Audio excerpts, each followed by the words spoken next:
I really think just as a core value that all of our families have to impress on children as early as possible that you want to own as much property as you can get your hands on. Hey, good people. I'm Dr. Boyce Watkins. And I'm Jay from Push Black. Welcome to Building Black Dollars, the show where we give you the practical tools to take charge of your finances and build Black economic freedom. This week, we're talking about home ownership. So we know that there is a gap between Black home ownership and definitely white home ownership, probably every other group in the country. We know that there are certain barriers, historical barriers that have prevented us from getting involved in that. But today, for folks looking to make that move, what's the value in home ownership for Black folks today in America? Home ownership and land ownership is everything. It should be called real estate because there's nothing more real than real estate. Stocks are nice, but that's not everything. And that shouldn't be where you put all your money. Owning land, owning property of any form has been consistently one of the most solid ways of building wealth. And it's also one of the fastest avenues out of poverty. Studies show that home ownership is what moves people from lower class to middle class. Stock ownership is what moves people from middle class to upper class. And because rich people, most of them made their money in the stock market. So I think home ownership is not just one of the best, most reliable, most consistent investments ever, but you can't forget that you get a lot of non-financial benefits from owning property. I love my house because I get to live in it. I redid the whole basement and spent a lot of money, not because I just knew that it was going to increase the value of the house, sure, but I like it. I like my basement. And I think that we have to, as a community, understand that renting should always be temporary because unfortunately, the way America is structured is that when you are a longtime renter, what you're effectively doing is buying a house for your landlord. You're going to lose a lot of Black wealth if you spend your whole life buying houses for white people.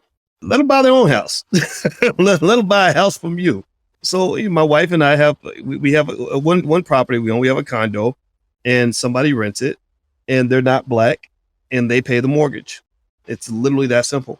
And they get none of the capital gains. It is about as elitist as you can get. This is an American system. This is not a system I designed. It's just one I wanted to understand because I never believed that being a Black man meant I always had to be at the bottom.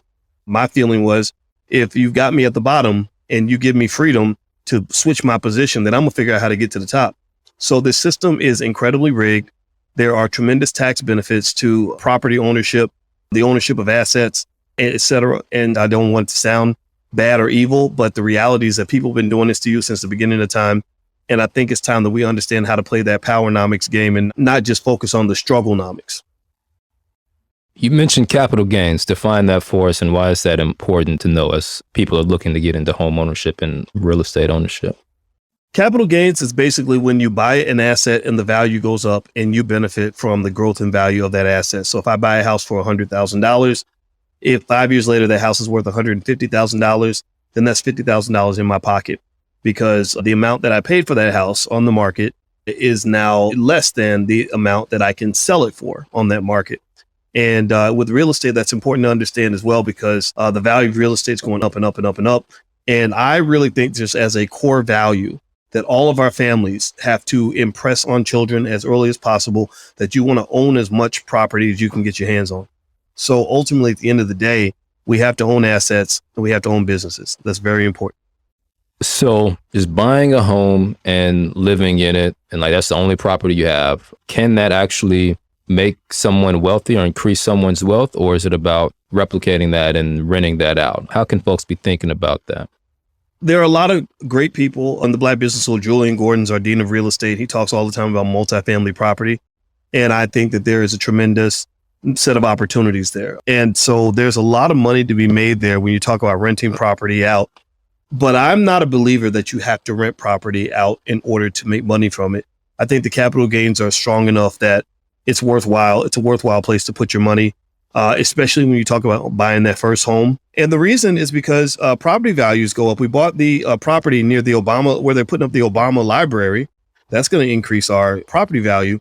And so I've got this store of value. Now, would I be maximizing it if I didn't rent it out? No, I wouldn't be. But that to me is 100 times better than what at least 80% of us are doing with our money, which is pretty much just spending it and throwing it away. If I ask anybody listening right now, what did you do with half your income in the year 2013? Most people can't even tell you. They don't even remember. I just spent it. I don't know.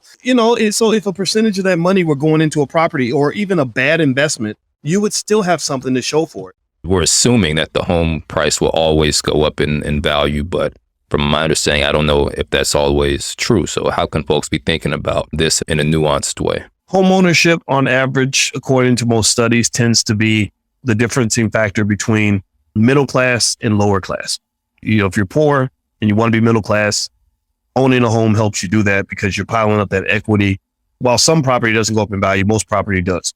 And so home ownership tends to be a winner for most people, even though it's not perfect, right? It's not as good as maybe having multifamily property or something that you're renting out, but it's better than giving all your money away to a landlord for most of the time. The way people actually become rich is through stock market participation. So if you take a poor person who invests consistently in the stock market and they own a home, they're probably going to be wealthy. They're going to be maybe in the top 20% of all Americans by net worth by the time they're done, assuming they don't do anything crazy. So home ownership tends to work under certain assumptions, right? The assumptions might be that you're not necessarily investing in really terrible, deteriorating neighborhoods where the property values are going down, or you're not significantly overpaying for a house. But it's very, very hard to go buy property and have that be a losing proposition, especially when you compare it to renting property where you own absolutely nothing and you have no equity at all. And you're simply buying a house and giving it away to your landlord. Don't hate the player, hate the game, as they said in the 90s, right? So, Dr. Watkins, we have a question from one of our Instagram followers, and they're interested, it looks like, on how to access education on pathways to home ownership and real estate investment. Talk about that, please. Well, I think that when you talk about home ownership and real estate investment, and we can actually lump them together to some extent, even though home ownership is more fundamental, right? That's owning the place where you live. That's the first move a lot of people make. That's the first step toward building wealth because you're no longer buying a house for your landlord, you're buying a house for yourself. So that's extremely important. But then real estate investment goes deeper into ownership of commercial property, multifamily property, things like that. So if you start with home ownership, I think that an understanding of the process is important. Taking that time, and then literally you could probably do this in 30 minutes. Watch a few YouTube videos on the steps of buying a home, just so you're aware of what goes on with the appraisal and the pre-approvals and picking an agent and things like that. I think that would be beneficial for a person that's buying a home for the first time, or lending options, FHA loans, things like that. The next step is understanding credit scores. What are your rights when it comes to your credit scores? The Fair Credit Reporting Act allows you certain freedoms on your credit report. Like if you see something on there that you don't think belongs there, you can challenge every single thing on your credit report. And the company has to, within a certain amount of time, verify that debt. And if they don't, then they have to take it off your report. So I've seen people actually increase their credit scores by doing that. And then thirdly, I think there's the aspect of the down payment. The down payment is the big mountain that a lot of people can't get over because that requires some access to cash or capital. And I would make that a top priority. I would literally make saving the first thing that I do out of my paycheck before I pay any bills. And it's almost like tithing to yourself, tithing to your future. Because when you are a renter, not an owner, you're in a type of economic jail. There is an economic jail for poor people that America has had for a long time. And your goal is to get out of jail, right? So you got to pay your bail. That then gets you over the fence. You're out of jail. You now get access to the freedom that comes with being a wealth builder. And just like that, we're at the end of this episode of Building Black Dollars. This podcast is produced by Push Black, the nation's largest nonprofit Black media company. Barriers like the racial wealth gap and banking discrimination are systemic issues that still plague our communities. But know that economic freedom is still within our reach, and it begins with you. Push Black exists because we saw we had to take this into our own hands. And you make Push Black happen with your contributions at buildingblackdollars.com. Most people do $5 or $10 a month, but really everything makes a difference. Thanks for supporting the work. The Black Business School is a place where over 150,000 students are obtaining a culturally relevant, low-cost, high-quality education without going into debt. We've helped thousands of students just like you learn how to buy shares of stock, how to start their own business, and how to teach wealth to their children. We can help you too. Visit www.theblackbusinessschool.com. Use the code word BBD to get 10% off.